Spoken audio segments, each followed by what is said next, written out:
ይሄ ሌባ እሱ ነው ስልኬን የወሰደብኝ። እንዴ መጣችልህ? እንደተለመደው ጨዋታ ሄዳለች። የኔ ቆንጆ አንተ ሌባ!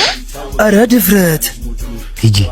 እያዘዝከኝ ነው? አዎ እያዘዝሽ ነው። ሂጂ። አልሄድም፣ ወዴትም አልሄድም። ስልኬን ሳልቀበል ወዴትም አልሄድም። እውነትም ለሰፈሩ አዲስ ናት። አዲስ ባትሆንማ ስላንተ ትታውቅ ነበር። እያስፈራራችሁኝ ባልሆነ። አዎ እንድቀያየርብሽ አትገፋፊ። እዊ እንደው ተቀያይረ ባየሁ በእናትህ። እያስጠነቀቁሽ ነው። ሂጂ። ፈርቻችሁ አይደለም እሺ የምሄደው፣ እሰራላችኋለሁ። አረች ደግሞ ትለያለች። በጣም ጥጋበኛ ነች። እሱን ደሞ አስተነፍስላታለሁ።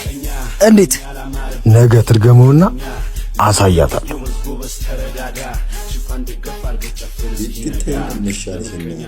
እነዚህም ቢቻሉ አይደለም